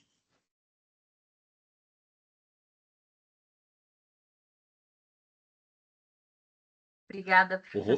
professora. Para mim é muito interessante ouvir isso, porque no meu trabalho, então, eu também vou resgatar algumas narrativas, né, dos professores, e quando, né, a gente fala sobre algo, a gente carrega muito, né, sobre o que a gente é, sobre o que a gente pensa, sobre o posicionamento que a gente tem com o mundo, né? Então, eu vi muito de você na sua resposta, e isso interfere diretamente também na forma como você se relaciona aí, né, sendo professora com seus estudantes ali, né? Então, isso fala muito também a respeito da sua autonomia, né? E como esses esses pensares, né, que te formaram, influenciaram esse tipo de atitude, esse tipo de olhar, né, e enxergar algumas necessidades, né, dentro do espaço que você tem ali. Então, isso para mim é muito rico, assim, né? Então, eu agradeço muito, tá? Então, provavelmente isso vai me ajudar aí na construção do meu texto. Muito obrigada.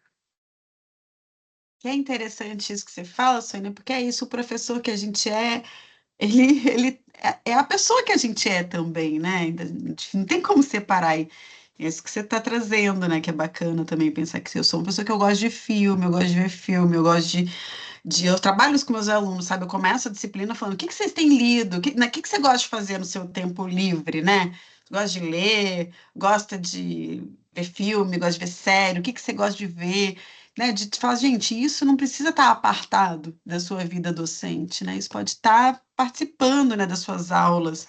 Então, também nessa tentativa de trazer, né? Para além do livro didático, é um pouco isso, né? Trazer outras possibilidades também para estar na sala de aula ensinando, né? E hoje em dia, sobre as questões ambientais, a gente tem literatura, é muita coisa maravilhosa que tem, né? Vários livros que estão falando, ou sobre as catástrofes, ou sobre. Enfim, eu li um livro recentemente, que eu até tinha botado no slide, mas eu falei, não vai dar tempo de desenvolver, que é um livro chamado Deslumbramento, que é um romance, que assim, eu terminei o livro assim, quase sem. Sabe, tipo, naquele estado, assim, muito afetada. Então, eu acho que é isso, né? Também, eu tô super com vontade de fazer meio que na minha aula, meio que um clube de leitura na aula, sabe? Trazer uns livros que circulem para eles também poderem ler livros outros, né? Também ligados às questões ecológicas. É isso.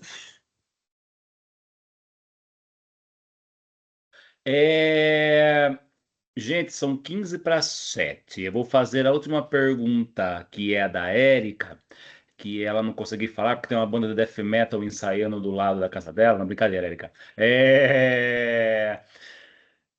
E daí, se mais alguém quiser falar, levanta a mão que daí eu fecho, tá?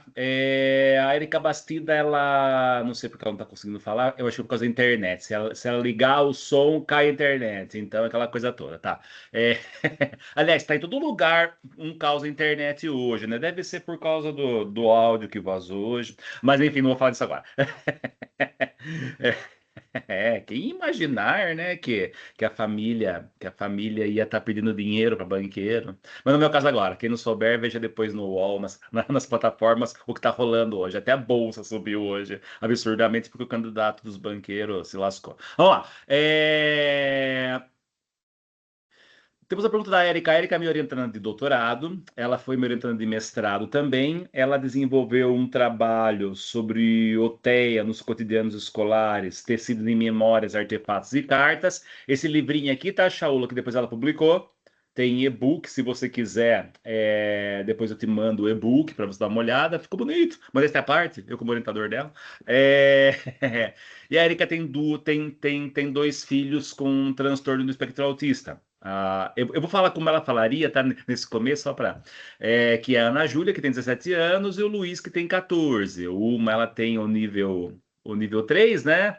E o outro tem o nível 1. E acho que essa internet hoje não consegue falar. No mestrado, ela traz justamente uma autoetnografia dessa mãe professora que na verdade é uma professora mãe, né, Érica? A gente está utilizando os termos de junção de palavras da Nilda Alves para poder falar algumas coisas. A Érica trabalha com a ideia de professora mãe, porque ela primeiro foi professora, depois ela se tornou mãe de crianças com transtorno do espectro autista e como que ela virou outra professora após ter se tornado mãe, né? E agora no doutorado ela está fazendo uma roda de conversa, uma troca de cartas com outras mulheres que também são mães, professoras e professoras mães, para contarem suas histórias, para trazerem suas autoetnografias, né? E ela faz a seguinte pergunta aqui: a internet está muito ruim aqui, peço desculpas. Estou com algumas situações aqui, tanto na família como na internet, mas se possível gostaria de perguntar. Ao pensarmos o estatuto ético do humano, tá voltando ao Uratã, De que maneira o encontro com pessoas autistas e as crises ambientais contemporâneas nos desafiam a construir uma ética fundada na interdependência, no cuidado e no reconhecimento da pluralidade dos modos de existir humanos e não humanos? Se for possível essa discussão, ou melhor, o TEA e a crise ambiental poderiam ser pensados como forças que desestabilizam o estatuto ontológico tradicional do humano, convocando-nos a inventar outros modos éticos de habitar o mundo em relação com a diferença, os afetos e o comum? Isso é pergunta para você, Érica, não para a Shaula, né? O que você... E você, Shaula, também pode nos dar algumas respostas interessantes sobre isso, né? Não, eu achei essa pergunta, essa UTEA e a crise ambiental poderiam ser pensados como forças que desestabilizam o estatuto ontológico tradicional do humano, convocando-nos a inventar outros modos éticos de habitar o mundo em relação com a diferença, os afetos e o comum. Eu achei isso fantástico, sabe? Assim, eu nem sei se eu teria algo para falar, porque eu achei, enfim, acho que eu não é algo sobre, eu não tinha feito ainda essa conexão, mas né, acho que é isso, assim, eu acho que esse humano, ele está sendo minado, né, de muitas formas, assim, não só por esses dois grandes, né, movimentos, né, que seria o movimento das pessoas com deficiência, né, para além do TEA, para as pessoas com deficiência intelectual, sobretudo, né, que, né, desafiam, e pessoas com deficiência, que são desumanizadas, que, né, são muitas vezes, foi muitas vezes tirado o estatuto de humano, né, e se fazendo ouvir, se fazendo presente, aí não estão mais, né, escondidos nem trancados no quarto, né,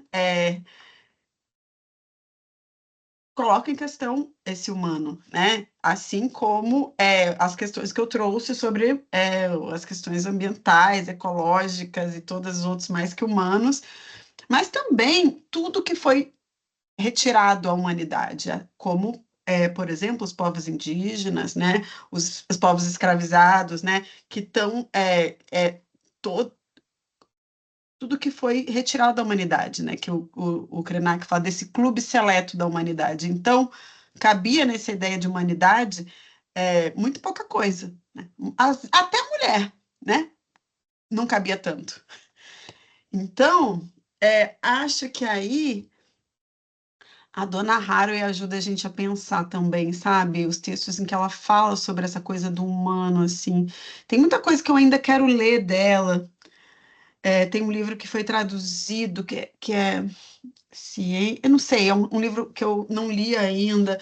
Quando as espécies se encontram, também é outro livro que ela vai, né, trabalhar com isso, assim, né? Com essa coisa do que a humanidade que se estilhaça, né? E acho que essa ideia de razão, né? Quando a gente vai trabalhar a questão da neurodiversidade, a ideia da razão unificada, do sujeito racional, tudo isso, né, vai criando outras formas. E eu acho que a gente, né, ainda está muito longe de uma situação que seria, né, boa nesse sentido, né, em todos os aspectos ecológicos, dos aspectos ligados à inclusão, né? Acho que a gente ainda tem que lutar muito para que esse estatuto ontológico, enfim, para esses modos éticos de habitar o mundo possam realmente ser considerados, né? Seja na própria escola, né? Então, eu acho que são convites, né, para a gente poder descentrar, né? Acho que a inclusão, né, das pessoas com deficiência na escola, como ela acontece, eu tenho um filho com síndrome de Down, como ela acontece hoje, ela é muito desafiadora, mas ao mesmo tempo ela desafia também, né? Ela desafia o que está posto ali, como o que é uma escola, né? O que deve ser uma escola. E desafia todo mundo, né? Desafia os professores que estão ali lidando, né, com todas as demandas também de inclusão e a dificuldade, falta de apoio, falta de suporte, enfim.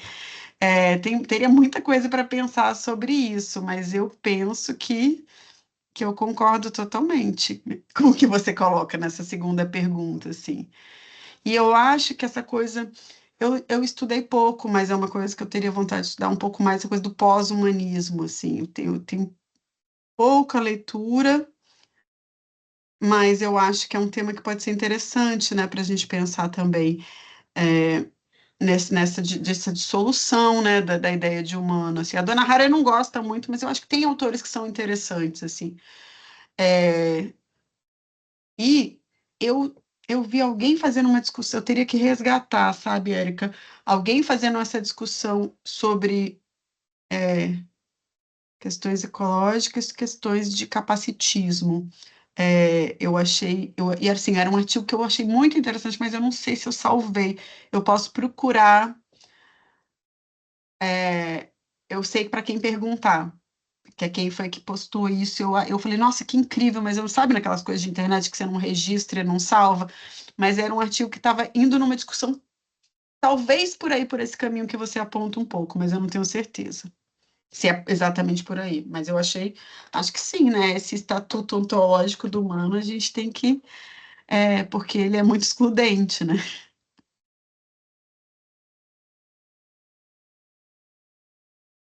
Eu que agradeço a pergunta maravilhosa e a oportunidade de pensar com isso. Viu só? O pessoal que chega com a gente aqui, a gente falando de ecologia, vamos falar de bichinho, de plantinha, sim, vamos falar de bichinhos e de plantinhas, mas também vamos falar como que eles nos fazem pensar e nos ensinam a pensar, né? Shaula, não é o texto Ficar com o Problema, Fazer Parentes no Cthulhuceno?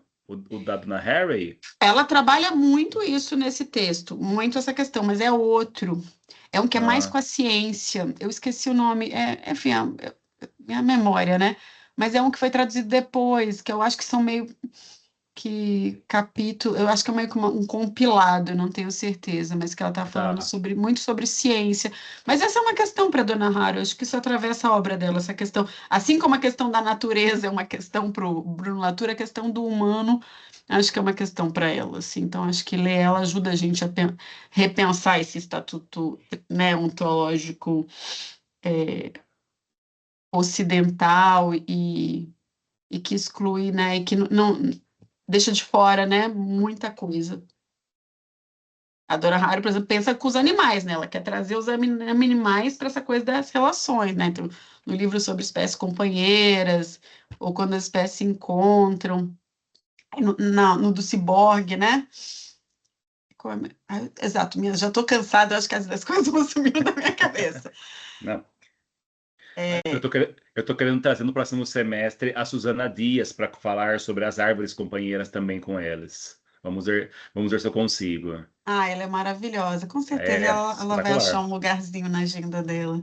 Ai, gente, e assim, que delícia essa discussão, né? Que grupo bacana, que trouxe tantas questões ótimas, assim, acho que isso, né, de também fazer essas aproximações entre as pesquisas de vocês com o tema, mesmo aparentemente não estando, né, a princípio correlacionadas, eu acho que é uma coisa muito legal para todo mundo, para quem está, né, trazendo, como para vocês, eu achei muito bacana isso. Perfeito. Ô, Shaula, obrigado. Obrigado mesmo por sua fala, por sua palavra, por sua abertura ao diálogo, a esse grupo multifacetado que nós temos aqui. Obrigado mais uma vez a quem esteve aqui conosco. Hoje foi um pouco mais difícil, porque também é porque a gente faz as reuniões a cada 15 a cada 15 dias. E foram 3 semanas seguidas, então o pessoal apertou um pouco a agenda, então por isso que ficou esse entra no entra do pessoal aí. Mas assim, tá gravado, o pessoal é, vai ter acesso. Isso se torna referência, inclusive, para o trabalho. Esses vídeos, essas gravações, essas conversas se tornam referências para o trabalho das estudantes, vem se tornando referência para o trabalho também, para o trabalho externo, de colegas externos aqui do grupo. E eu só quero agradecer você pela gentileza, pela parceria, pelo companheirismo, pela cumplicidade teórico, acadêmica e científica. E espero poder fazer essa conversa mais vezes com você nos anos futuros. Eu que agradeço, gente, foi ótimo. E também queria dizer que eu, né, coloquei meu e-mail ali no slide, ou pede para o Rodrigo, quem, né, também estou à disposição, se quiserem trocar uma ideia depois. Maravilha. Gente, agora só dia 3 de junho, tá? Dia 20 e 27 não temos reunião, descansa, todo mundo descansar um pouco, pelo amor, né? E daí no dia 3 a gente fecha o semestre com as colegas da Federal do Espírito Santo, tá? Professora Janete, professora Tânia, professora Sandra. Feito? Shaula, abração, obrigado Obrigadão, mais uma vez. gente. Fica em Pena que a Lick dívida. não deu para chegar, teria sido ótimo também, mas aí fica para outra vez. Sim, sim. Ela está em dívida e ela terá que vir conosco conversar também. Não. Fale para ela que é tranquilo, tá? Tá ruim, tá péssimo a internet, tá péssimo tudo hoje. Mas a gente arruma um jeito de conversar com ela de novo, tá bom? Tá Obrigadão. bom. Tchau, gente. Boa noite. Gente, bom Obrigada. descanso.